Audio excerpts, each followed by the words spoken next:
Hello friends, नमस्कार। Welcome to the learning table. आज बहुत दिनों के बाद वीडियो आ रहा है। बीच में थोड़ा सा मैं दूसरे कामों में बिजी हो गया था। तो पिछली वीडियो जो हम लोगों ने बनाया था वो था स्क्वायर के बारे में। स्क्वायर क्या है, स्क्वायर पे हम लोगों ने पूरी चर्चा किया था। उसका एक एक फॉर्मूला निकाल के देखा था कि कौन कौन सा फॉर्मूला कैसे निकलता है। और आज हम लोग स्क्वायर पे क्वेश्चन बनाने से पहले हम लोग आज पढ़ेंगे थोड़ा सा रेक्टेंगल के बारे में, क्योंकि रेक्टेंगल और स्क्वायर का क्वेश्चन उसके बाद जो है ना मिक्स में क्वेश्चन बनाएंगे दोनों का, तो ज़्यादा बेटर रहेगा, क्योंकि दोनों लगभग छोटा और बड़ा भाई है। तो दोनों को साथ में पढ़ लेते हैं, उसके बाद देखा जाएगा। दोनों से रिलेटेड क्वेश्चंस मैं चुन के लाऊंगा, उसके बाद उनका सॉल्यूशन दिलाऊंगा। तो हम लोग जो बात करेंगे आज वो करना है रेक्ट एंगल। रेक्ट एंगल क्या है?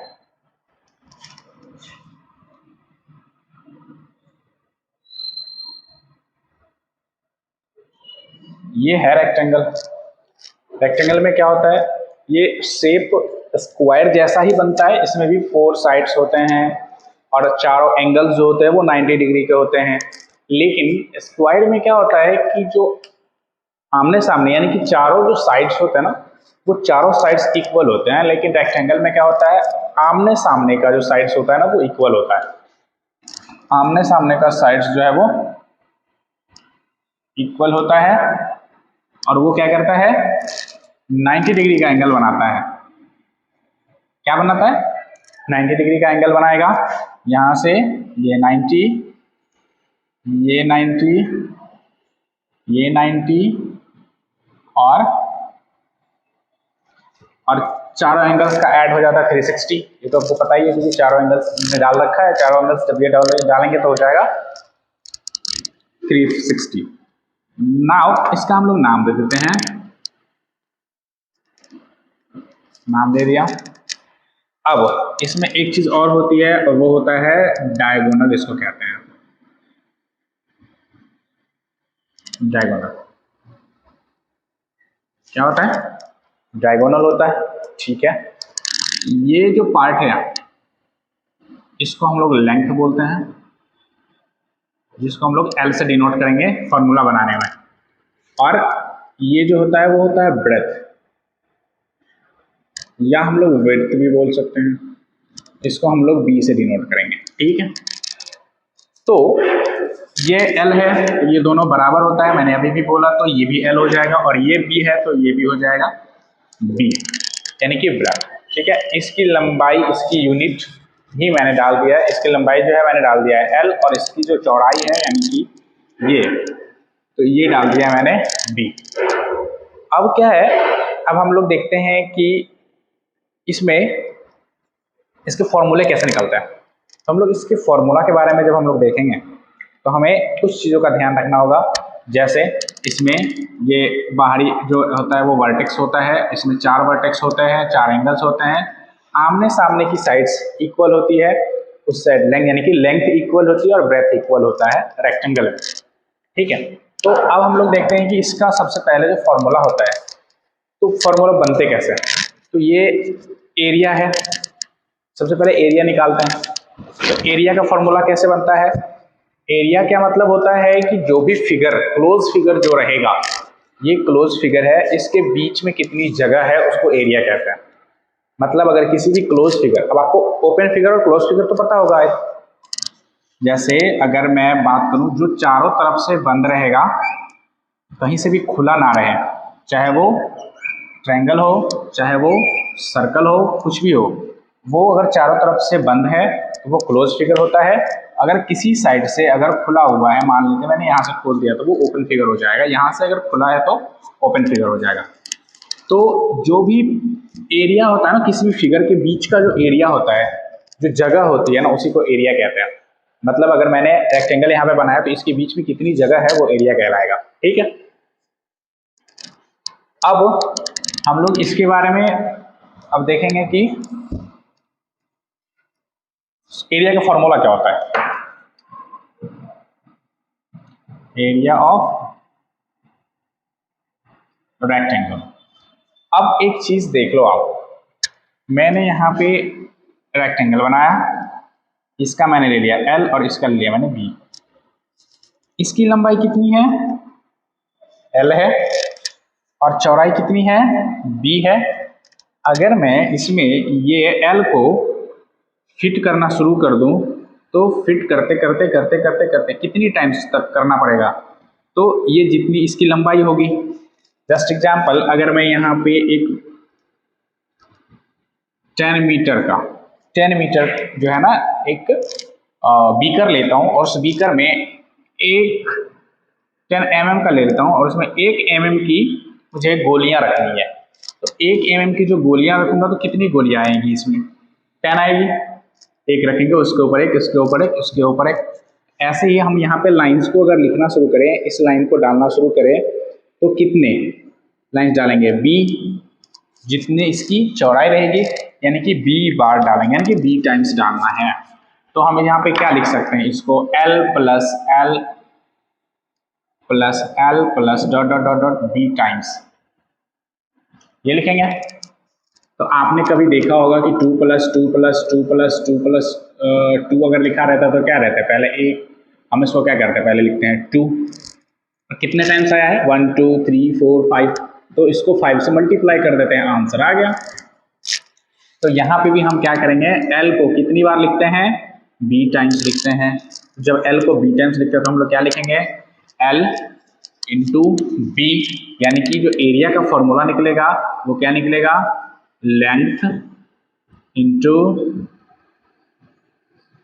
Breath area. ये हो गया इसका फॉर्मूला। ये है एरिया ऑफ लेंथ का formula, sorry area of rectangle का फॉर्मूला, लेंथ इंटू ब्रेथ। अब बारी आती है पेरीमीटर की। पेरीमीटर क्या होता है? ये हो गया फॉर्मूला नंबर 1। लेकिन इस पे जाने से पहले हम थोड़ा सा इस फॉर्मूला का भी ऑपरेशन कर ही देते हैं। ये कह रहा है एरिया है। अगर मान लेते हैं हमारे क्वेश्चन में एरिया रहेगा, लेंथ भी रहेगा, ब्रेथ ना हो तो, अगर हमें लंबाई दिया हुआ है, एरिया दिया हुआ है कितना है और ब्रेथ नहीं पता है, तो ब्रेथ निकालने के लिए हम लोग यही से फॉर्मूला निकालेंगे। Breadth BRETH, breadth equal to क्या हो जाएगा? एरिया रहने देंगे। और मैंने आपको पिछली वीडियो में पढ़ाया है अच्छे से कि अगर लेंथ इस साइड मल्टीप्लिकेशन में है तो बराबर के दूसरे साइड जाएगा तो डिवीजन में जाएगा। मतलब यहाँ पे क्या हो जाएगा? LENGTH, लेंथ, यानी कि ब्रेथ इक्वल टू क्या हो जाएगा? Area by length. और यहाँ पे अगर मैं लेंथ निकालूं तो लेंथ निकालने के लिए क्या डालूंगा? Area bye breath. ठीक है, एरिया बाय ब्रेथ, ये भी हो गया। तो ये इसका फॉर्मूला है, इसको हम लोग फिर से रिपीट कर लेते हैं। एरिया है, एरिया हमारे पास लेंथ, एरिया इक्वल टू हमने फॉर्मूला निकाला अभी लेंथ इंटू ब्रेथ। ठीक है, तो ब्रेथ इक्वल टू क्या हो जाएगा? एरिया को रहने देंगे, ब्रेथ निकालना है तो ब्रेथ को ढक दो। एरिया बच गया, एरिया को ले जाओ इस साइड, एरिया के ले आएंगे इस साइड, तो एरिया बाय कितना हो जाएगा? लेंथ, जैसे क्योंकि इस साइड मल्टीप्लाई में है। अगर हमें लेंथ निकालना है तो लेंथ ढक दो, ये मल्टीप्लाई में, इसको ले आओ इधर, तो हो जाएगा क्या? Breadth equal to area by length, breadth. ठीक है, तो ये हो गया हमारा एरिया का फॉर्मूला। अब हम लोग जो निकालेंगे वो रहेगा पेरीमीटर।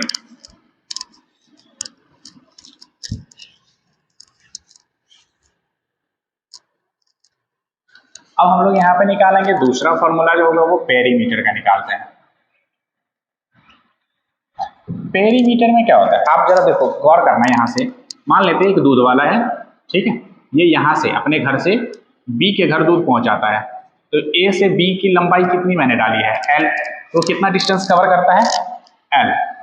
ठीक है, अब इसके बाद देखो, पेरीमीटर जो होता है ना, किसी भी क्षेत्र का, किसी भी एरिया, मतलब जो भी एरिया होगा, जो भी फिगर रहेगा, या किसी अगर मैदान भी दे दिया वहां पे ना, तो जो आउटलाइन होते हैं ना, जहां से बॉर्डर होता है ना उस फिगर का, कहते हैं ना कि मेरी इतनी जमीन है, तो वो जो जमीन का जो बॉर्डर दिया हुआ रहता है ना, वो बॉर्डर की लंबाई जो होती है ना चारों तरफ से, वो ही क्या कहलाता है? पेरीमीटर कहलाता है। यानी कि इस फिगर की बात करूं तो इसका पेरीमीटर कौन होगा? ये लाइन जो है ना, बाहरी वाला, बीच वाले को तो एरिया कहते हैं, ये बाहरी वाला जो लाइन है ना, जो बॉर्डर है, उसको क्या कहते हैं? पेरीमीटर कहते हैं। तो पेरीमीटर निकालने के लिए हम लोग क्या करेंगे? यहाँ पे L हमारे पास दिया हुआ है। अगर ए मान लेते हैं कोई दूध वाला है जो ए के घर दूध देने के बाद, यानी कि ए एक दूध वाला है और ये अपने घर से चलता है बी के घर दूध पहुंचाने के लिए, तो कितना दूर डिस्टेंस कवर करता है ये एल। ठीक है, मैंने लिख दिया एल। उसके बाद वो बी के घर से सी के घर भी दूध पहुंचाता है, तो कितना कवर करता है वो बी कवर करता है, क्योंकि इसकी लंबाई कितनी है बी है। और फिर वो सी के घर से कितना जाता है डी के घर जाता है, तो फिर वो कितना डिस्टेंस कवर करता है एल कवर करता है। फिर ये एल से कहाँ जाता है, ये डी के घर से अपने घर जाता है, तो वो कितना डिस्टेंस कवर करता है फिर बी करता है, तो ये भी हो जाएगा बी। अब मैंने आपको बता रखा है जो ऐड करने वाले होते हैं, तो ऐड में हम क्या करेंगे सेम, यानी कि सेम कास्ट वाले को ऐड करते हैं। अगर मैं आपको क्वेश्चन पूछूं कि बताओ 1 किलो चीनी और 1 किलो आटा इक्वल टू कितना, तो जोड़ ही नहीं पाएंगे, क्योंकि दोनों अलग अलग चीजें हैं, अलग अलग चीजों को जोड़ नहीं पाएंगे। सेम चीजें रहती है तब जोड़ते हैं। ठीक है, तो यहाँ पे अगर मैं पूछूं a + 5 इक्वल टू कितना, तो क्या बोलोगे a5? नहीं, गलत हो जाएगा, क्योंकि a5 तब होगा जब हम a और 5 को मल्टीप्लाई करेंगे। तो a + 5 मैंने बोला है, तो इसका आंसर a + 5 ही होगा, उसमें कोई चेंजिंग नहीं होगी। ठीक है, ऐसे ही यहाँ पे देखो l और b को जोड़ नहीं सकते हैं, लेकिन l और l को तो जोड़ सकते हैं। तो l और l कितना हो गया 2l हो गया, प्लस b और b कितना हो गया 2b हो गया। अब यहाँ पे देखो दो दोनों में है, तो दो को कॉमन ले लेते हैं l + b, यानी कि पेरीमीटर इक्वल टू जो फॉर्मूला होता है वो होता है 2 इंटू L4 हमने लगाया है लेंथ और प्लस ब्रेथ, ये हो गया पेरीमीटर का फॉर्मूला। अब ये तो एक फॉर्मूला निकला हमारे पास।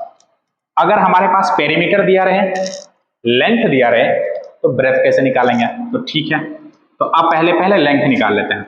देखो सिंपल से, जिसको आपको बोले जिस भी टर्म को बोले फाइंड करने के लिए ना, आप उसको ढक दो।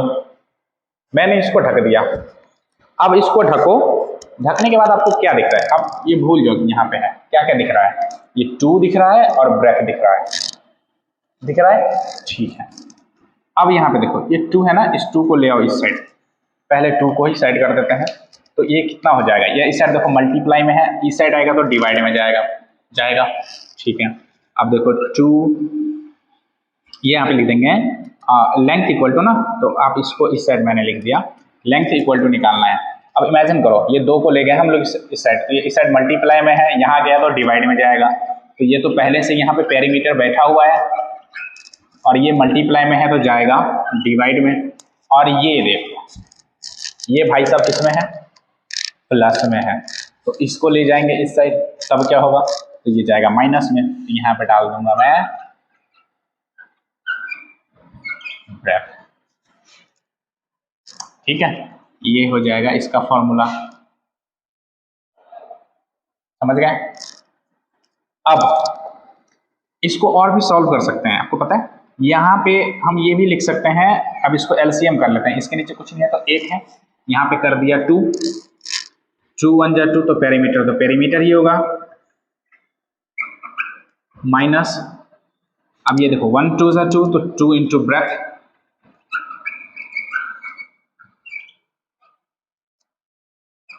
ये भी इसका एक फॉर्मूला हो गया, इसको लिख लो आप बीच में। ये आपको सबसे सिंपल हो गया। अब जैसे देखो, जैसे मैंने आपको एक क्वेश्चन दिया, क्वेश्चन में कह रहा है कि बताओ कि अगर किसी रेक्टेंगल का पेरीमीटर इक्वल टू दिया हुआ है 30, ठीक है, ब्रेथ इक्वल टू दिया हुआ है 12 नहीं 6 ले लो 6, ठीक है। तो अब निकालने के लिए क्या कह रहा है हमें, लेंथ। तो आपको कुछ नहीं करना है, कुछ भी नहीं करना है, बिल्कुल भी नहीं। यहाँ पे निकालेंगे क्या, लेंथ इक्वल टू फॉर्मूला लिखेंगे 30 माइनस यहाँ पे 2 इंटू ब्रेथ है ना, तो 6 को 2 से मल्टीप्लाई करो, 12/2 इक्वल टू हो जाएगा कितना, ये निकलेगा आपको 18/2, ये हो जाएगा 9 आंसर, समझ गए। तो ज्यादा दिमाग घुमाने की जरूरत नहीं है। तो अब मुझे एक चीज बताओ, यहाँ पे लेंथ इक्वल टू निकला क्या है, पेरीमीटर माइनस 2 इंटू ब्रेथ निकला है। तो जब perimeter equal to 2 into breadth निकला है लेंथ का, तो ब्रेथ इक्वल टू क्या निकलेगा, ब्रेथ इक्वल टू क्या निकलेगा, तो ब्रेथ इक्वल टू क्या निकलेगा, तो पेरीमीटर को पेरीमीटर की जगह पे रहने देते हैं और 2 इंटू ब्रेथ पूछ रहा है तो यहाँ पे लेंथ डाल देंगे बस, और बाई में 2 कर देंगे, सिंपल सी बात, खत्म हो गया। यहाँ पे लेंथ पूछ रहा था तो हमने यहाँ ब्रेथ रखा था, यहाँ पे अगर ब्रेथ पूछेगा तो हम यहाँ पे लेंथ रख देंगे, बाकी सब वैसे ही रहेगा, बस क्वेश्चन बन गया, क्वेश्चन बन जाएगा, आपको कोई दिक्कत ही नहीं होगी। ठीक है, क्योंकि अब चलो यहीं पे देख लेते हैं, इसका तो हमारे पास लेंथ निकल गया। अब मान लो हमारे पास हम ब्रेथ पता नहीं है, तो अब ब्रेथ पता करने के लिए क्या करेंगे, आपको पता है ना, यहाँ पे मैंने क्या रखा था, 6 रखा था। ठीक है, अब ब्रेथ पता करने के लिए क्या करेंगे, पेरीमीटर है 30 माइनस लेंथ कितना है 9, 9 टू 18 डाल दो, तो 2 हो गया, 12 हो गया, 2 हो गया, कट के 6 हो जाएगा, ये आ गया हमारा। कुछ भी नहीं है इसमें, तो ज्यादा स्ट्रेस लेने की जरूरत है ही नहीं।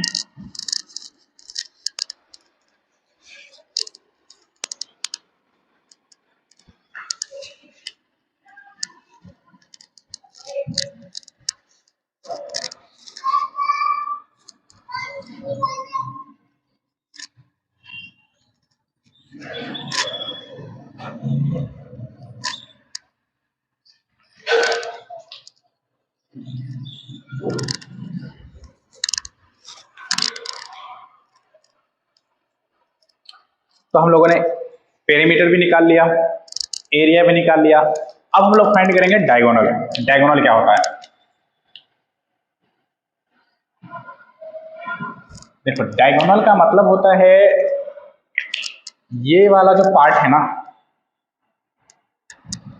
ये वाला पार्ट, तो एक ये बच जाएगा आपके पास और एक ये बच जाएगा आपके पास। ये आपको क्या दिख रहा है,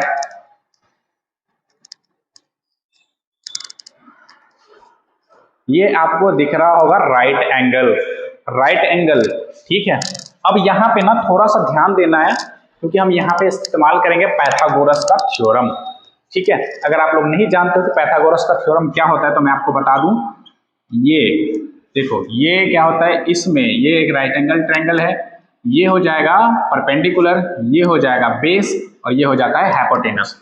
इसका फॉर्मूला होता है हाइपोटेनस इक्वल टू, यानी कि H equal to P square plus B square, H का स्क्वायर इक्वल टू पी का स्क्वायर प्लस बी का स्क्वायर, ये इसका फॉर्मूला होता है। तो हम इस पर थोड़ा सा ध्यान देंगे। अभी हमें निकालना क्या है, ये निकालने के लिए हम लोग क्या करेंगे, इसका स्क्वायर प्लस में इसका स्क्वायर, यानी कि इसको कहते हैं H, इसको कहते हैं P, इसको कहते हैं B। तो मैंने यहाँ पे लिखा है ना, H का निकालने के लिए क्या करेंगे, इसका स्क्वायर प्लस इसका स्क्वायर करेंगे तो H का निकलेगा। ठीक है, H का स्क्वायर निकलेगा, तो H का स्क्वायर निकलेगा, तो हमें H निकालना है। तो H निकालने के लिए हम लोग क्या करेंगे, H निकालने के लिए हम लोग क्या करेंगे, इस स्क्वायर को ले जाएंगे इस साइड पर, आपको मैंने बताया था, यह हो जाएगा P का स्क्वायर प्लस B का स्क्वायर।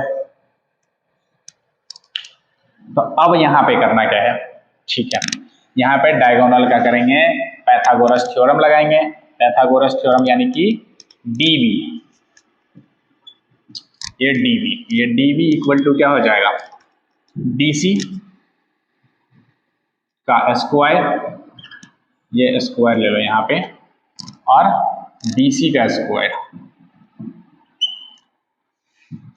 तो डीसी स्क्वायर कितना है एल, प्लस बीसी का स्क्वायर कितना है बी, तो इसका स्क्वायर हो जाएगा, इसका स्क्वायर हो जाएगा। तो अब डीवी इक्वल टू, यानी कि क्या है, ये डायगोनल है ना, डायगोनल यानी कि डी, तो डी इक्वल टू हो जाएगा रूट अंडर, क्योंकि मैंने स्क्वायर को ले आया इस साइड, ये हो जाएगा एल स्क्वायर और प्लस में बी स्क्वायर, ये होता है डायगोनल का फॉर्मूला। ठीक है, तो इस फॉर्मूले को हम लोग, आप घर पे इसको प्रैक्टिस करोगे। ठीक है, इस पे अगर आपको क्वेश्चन मिले तो ट्राई करना, बनेगा क्वेश्चन, बनेगा नहीं दौड़ेगा।